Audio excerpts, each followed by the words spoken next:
Hello everyone, I'm Jonathan Little for PokerCoaching.com, here today with another episode of Weekly Poker Hand. Here we have another hand from the very fun High Stakes Duel that was played between Phil Hellmuth and Daniel Negreanu. If you have not already seen the interviews I did with both of those players on my YouTube channel, make sure you check those out at youtube.com/pokercoaching. Both players opened up, they discussed all sorts of things about poker, life, and we got a little bit into the psyche of Phil Hellmuth, where he discussed why he sometimes reacts the way he reacts at the poker table, as maybe we'll get to see today. This match was played on PokerGO. Make sure you check out PokerGO and watch the whole match. It was nice, fun, and long, and the second round of this match between these two players will be coming up in the very near future, so make sure you check that out. Here we have a hand. We're going to play this from the point of view of Daniel Negreanu. You all know who Daniel Negreanu is. World-class poker player, 6 World Series of Poker bracelets, $42 million in live tournament earnings. If that sounds like a lot, well, it's good for third place on the all-time money list. And he has King 9 of diamonds. He raises it up, which is perfectly fine in standard, playing about 300 big blinds deep. Pretty deep stacked. This was from early in this high-stakes duel. And Phil Hellmuth opts to 3-bet. You all probably know Phil Hellmuth as well. He has, well, the most World Series of Poker bracelets of anyone at 15. Also, $24 million in cashes. And he's cashed every single year since 1987. He is in there, battling it out, and he put in the 3-bet. So, now, in this scenario, in Daniel Negreanu's shoes, you just cannot fold the King 9 of diamonds. Why? Well, even if Phil Hellmuth's range is kind of tight, as I think we presume it is, he's still going to have some bluffs mixed in this scenario. Now, the question is, what are these bluffs? Are these bluffs going to be hands like King 10, which dominate you? Or are these bluffs going to be hands like Ace 7, right? That, perhaps do not dominate you. Maybe he's also bluffing with stuff like 6-4 suited or 8-5 suited, in which case, King 9's in great shape.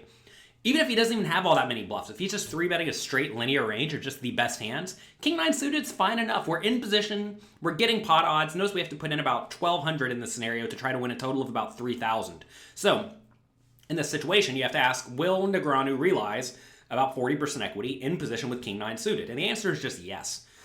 So, this is a spot where I think calling is the only real option.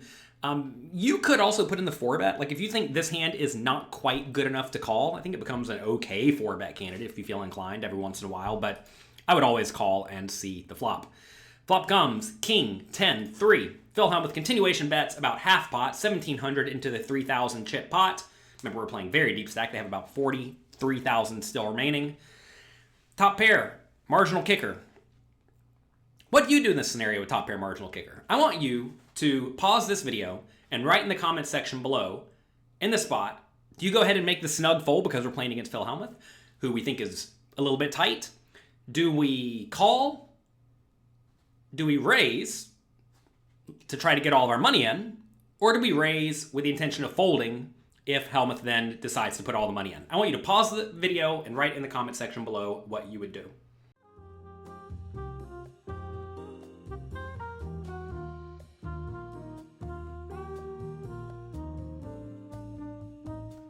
All right, did you do it?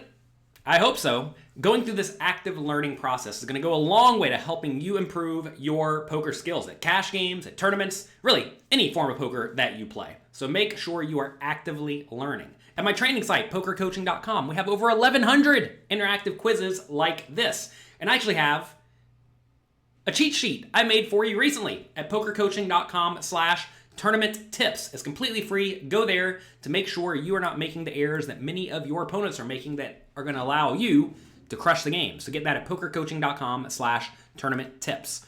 In this scenario, with the King 9, top pair marginal kicker, your only option is to call. That's it. You have one option. Call. Every other play is bad. If I was making a quiz in this scenario for poker coaching, I would give fold 0 out of 10, raise with the intention of folding if you get re-raised, I don't know, 2 out of 10, raising with the intention of getting all of your money in, like a 1 out of 10, and calling 10 out of 10. Call is by far the best play. You're not folding. Hellmuth could be bluffing with whatever bluffs he has, right? and whatever bluffs he has are in pretty bad shape against the king nine. You don't really want to raise with the intention of folding to a re-raise because Hellmuth may decide to just pile all of his money in with good draws. Like, give him queen jack of hearts or ace jack of hearts or ace five of hearts. He may just decide to blast his money in. But at the same time, he's also going to put money in with like good top pairs that you lose to. So you don't really want to get in that scenario.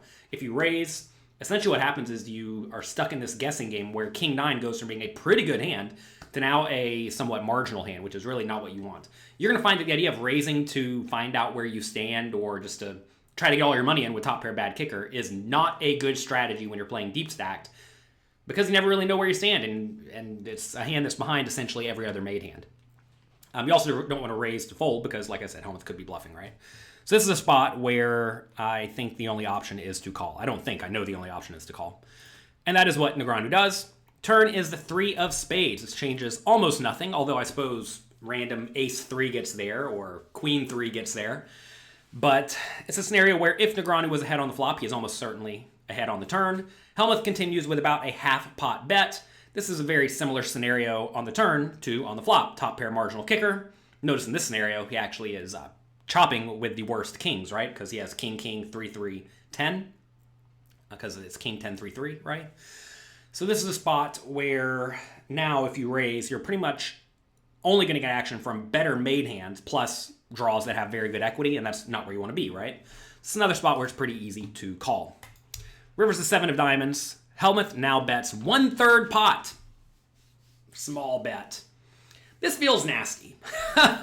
This is a spot where I definitely expect Hellmuth to be doing mostly value betting. That said, look, Phil Hellmuth is a world-class player. I know a lot of people like to kind of give him a hard time because, I don't know, he's not a GTO computer solver player, which is perfectly fine. I want to make it clear. You do not have to play like a GTO computer to succeed, even at the high levels like Phil Hellmuth does.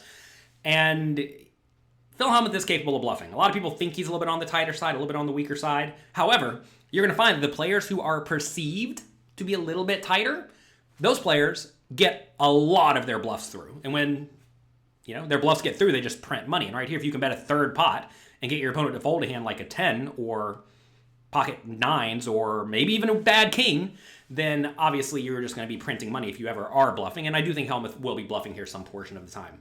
So this is a spot where with top pair marginal kicker, you really only have one option, and that is to call. It sucks. You're going to lose a lot, not going to lie. You don't love calling here. I think we would have been happier if he ended up betting big on the river, because then if he bet big on the river, he's going to be, in theory, a little bit more polarized, right? Meaning he should have more just busted draws like queen jack and jack 9 and heart draws that you clearly beat. When he goes small, you have to presume his range is way more value heavy. That said, maybe Hellmuth goes for thin value with a hand like pocket queens or ace 10.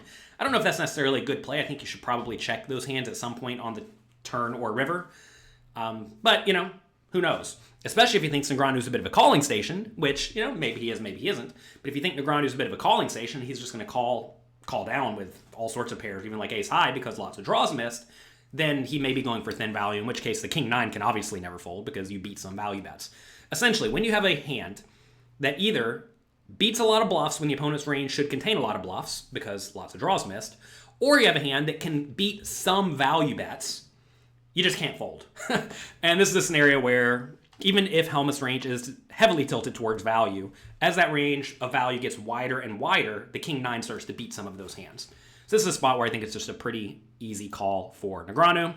He does call, and Hellmuth says, pocket jacks. I don't know what he was thinking with pocket jacks here. Maybe he thought he won, maybe he didn't.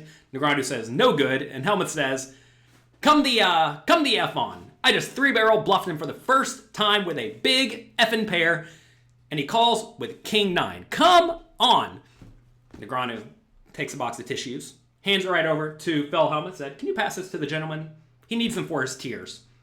Hellmuth looks at this box of tissues, chunks it over his head, and Negreanu gets a good kick out of it. Let's talk about Phil Hellmuth's reaction here for just a second. You gotta realize,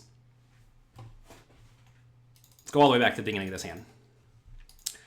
Negreanu raised a perfectly viable hand. Hellmuth 3-bets, Negreanu calls. I think this is where Hellmuth, for some reason, attaches a lot of value to the decisions in this scenario. Hellmuth thinks, I have the best hand.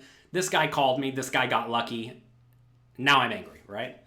But in reality, Negreanu did nothing wrong here. King 9 suited is going to realize 40% equity in position against all but the most weak type players. If Negreanu folds his hand here, he's essentially saying, I think Phil Hellmuth is so weak, so tight, so terrible that I can't even defend with this hand that is pretty good. But Daniel Negreanu respects Phil Hellmuth as a poker player. He knows he gets out of line. He knows he bluffs every once in a while. And he knows he doesn't 3-bet with only aces and kings and queens and ace-king. So he has to call, right? It would be really disrespectful to fold here. Flop comes. He obviously can't fold top pair. Turn comes. He obviously can't fold top pair. River comes for a third pot bet. You obviously can't fold a top pair. So this is a spot where I don't really think Hellmuth's berating of Negreanu is in line. Sometimes his berating of his opponent is in line. Sometimes it is not. But this time I definitely do not think it was. I think Hellmuth really does this, like, look at it pre-flop. Like, I had the best hand and I got outdrawn. And he did get outdrawn. That said, I think he probably overplayed his hand a bit. It's also worth noting, Hellmuth said, I just 3-barrel bluffed him. First time I get a big pair. Look, if this was a bluff, I do not like the bluff. I think Hellmuth very clearly thought he was value betting here. I mean, notice the small size. You're not betting small here to try to get a guy off a king, right? No one's folding a king to a small bet. I think Hellmuth was trying to get called by a worse hand. And certainly there are some worse hands that will call in the spot, like a 10 or an underpair, right? When all the draws miss. So this is a spot where I don't think Hellmuth was bluffing. Turns out when you're on tilt, you just say and do things that may not make logical sense.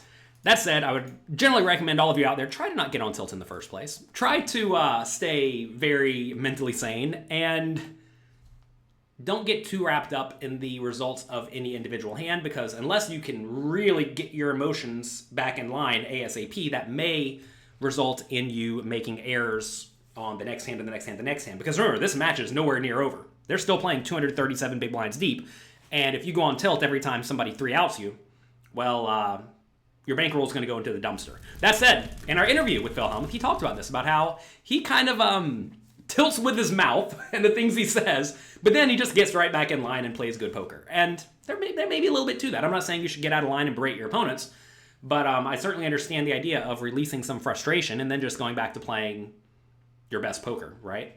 Instead of holding it in and fuming on the inside. So, Hellmuth's an interesting guy. I like him a lot. Make sure you check out the interview I did with him and Daniel Negreanu on my YouTube channel at youtube.com/pokercoaching, because those were very good interviews. And you learn a lot about the players. There's a lot of merit and value and fun that comes from learning about the people who are at the absolute top of the game. So make sure you check that out. That's gonna be it for today. Good luck in your games. Have a great, great week. Thank you for being here. If you like this, do me a quick favor and click the like and subscribe buttons below. Also click the notification bell. And I'll talk to you next time. Bye-bye. Thank you for taking the time to watch this video, and as a thank you, I'm going to channel all of my poker knowledge into your brain right now. Oh wait, that didn't work.